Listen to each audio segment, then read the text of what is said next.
Hi aspirants, நான் ஜனானந்தன் from Dharmapuri.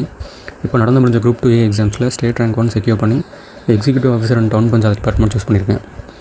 இப்போ நான் தமிழரசு மேகசின் அண்ட் பாலிசி நோட்ஸோட இம்பார்ட்டன்ஸ் பற்றி சொல்லணும்னு நினைக்கிறேன். நாம் ஏன் ஸ்கூல் புக் தாண்டி அதர் சோர்சஸ் படிக்கணும், அதுக்கான இம்பார்ட்டன்ஸ் என்னென்னா, இப்போ நமக்கு டெவலப்மெண்ட் அட்மினிஸ்ட்ரேஷன் இன் தமிழ்நாடு அப்படிங்கிற ஒரு யூனிட் இருக்குது. அது வந்து நம்ம ஸ்கூல் புக்ஸில் கவர் ஆகாது, ஒரு பேஸ் மட்டும் தான் கவர் ஆகும். அதுக்கு வந்து நம்ம எக்ஸ்ட்ரா சோர்சஸ் படிக்கிற மாதிரி தான் இருக்கும். என்ன எக்ஸ்ட்ரா சோர்சஸ்ன்னு தேடும் போது கவர்மெண்ட்டே ரிலீஸ் பண்ணக்கூடிய, ஒவ்வொரு டிபார்ட்மெண்ட்டும் ரிலீஸ் பண்ணக்கூடிய பாலிசி நோட்ஸ், அப்புறம் தமிழரசு மேகசின், கவர்மெண்ட்டோடைய பட்ஜெட், கவர்மெண்ட் ரிலீஸ் பண்ணக்கூடிய எக்கனாமிக் சர்வே, இதெல்லாம் படிக்கிற மாதிரி இருக்கும். உங்களுக்கே தெரியும், குரூப் 2 எக்ஸாம் வந்து டிகிரி ஸ்டாண்டர்ட் கொஷின்ஸ் தான் கேட்பாங்க.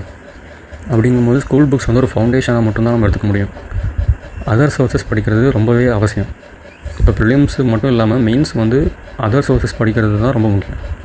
நீங்கள் ப்ரிலிம்ஸ்க்கு ஸ்கூல் புக் மட்டும் படித்து கூட கிளியர் பண்ண முடியும். பட் மெயின்ஸ் வந்து ஃபுல் அண்ட் ஃபுல் நம்ம ஸ்கூல் புக்ஸை டிபெண்ட் பண்ணி இருக்க முடியாது. யூபிஎஸ்சி ஆஸ்பிரண்ட்ஸ் படிக்கக்கூடிய யோஜனா, குருக்ஷேத்ரா போன்ற மேகசின்ஸ் வந்து சென்ட்ரல் கவர்மெண்ட் ரிலீஸ் பண்ணுவாங்க.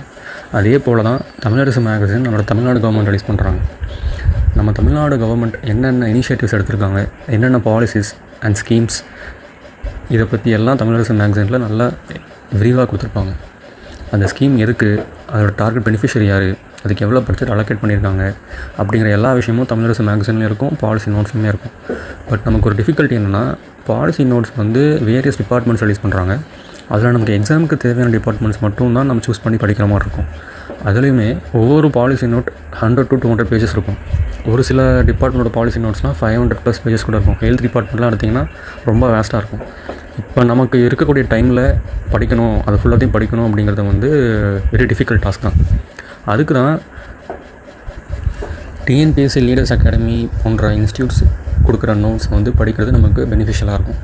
அவங்க ஃபுல் பாலிசி நோட்ஸையும் கட் ஷார்ட் பண்ணி ட்ரிம் பண்ணி நமக்கு தேவையான இம்பார்ட்டன்ட் பாயிண்ட்ஸ் மட்டும் நமக்கு ஒரு 10 to 15 பேஜஸில் கொடுக்குறாங்க. இது வந்து ரொம்ப நல்ல இனிஷியேட்டிவ். ஆஸ்பிரண்ட்ஸோட டைம் சேவ் பண்ணும், அவங்களுக்கு எக்ஸ்ட்ரா மார்க்ஸ் கெயின் பண்ணுறதுக்கான வாய்ப்பை வழங்குது. இப்போ நாங்கள் குரூப் 2 எக்ஸாம்ஸ்க்கு படிக்கும்போது, நான் என் ஃப்ரெண்ட்ஸ்லாம் படிக்கும்போதும் policy notes and Tamilarasu magazine, Tamil Nadu budget, Indian budget, அப்புறம் தமிழ்நாடு எக்கனாமிக் சர்வே, இதெல்லாம் தான் படித்தோம். அதெல்லாம் படித்து நாங்கள் ஒரு 4-5 பேர் சேர்ந்து படித்து ஒவ்வொரு டிபார்ட்மெண்ட் எடுத்து நோட்ஸ் எடுத்து நாங்கள் ஷேர் பண்ணிக்கிட்டோம். ஆனால் இப்போ வந்து உங்களுக்கு அவங்களே பண்ணி கொடுக்குறாங்க. இது வந்து யூஸ் பண்ணிக்கோங்க. இந்த பாலிசி நோட்ஸ் படிக்கிறது வந்து உங்கள் மெயின்ஸ் ஆன்சர் ரைட்டிங்க்குமே ரொம்ப யூஸ்ஃபுல்லாக இருக்கும். நீங்கள் அந்த எக்ஸ்ட்ரா பாயிண்ட்ஸ் பாக்ஸ் பண்ணி காட்டுறதுக்கும், இந்த ஆன்சரை என்ரிச் பண்ணி காட்டுறதுக்குமே யூஸ்ஃபுல்லாக இருக்கும். டேரெக்டாகவே கொஷின்ஸ் அதில் வந்து ரிஃப்ளெக்ட் ஆகுது.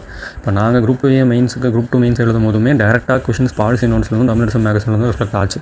அதே மாதிரி தமிழ்நாடு பட்ஜெட்லேருந்து டேரெக்டாக கொஷின்ஸ் கேட்டிருந்தாங்க. இப்போ டிஎன்பிஎஸ்சி அவங்களோட ஸ்டாண்டர்ட் கொஞ்சம் ரைஸ் பண்ணியிருக்காங்க. நாமளும் அதுக்கேற்ற மாதிரி நம்மளை அப்டேட் பண்ணிக்கணும். அதனால் எல்லா ஆஸ்பிரண்ட்ஸும் policy notes and Tamilarasu magazine, budget, economic survey படிக்கணுன்ட்டு நான் கேட்டுக்கிறேன்.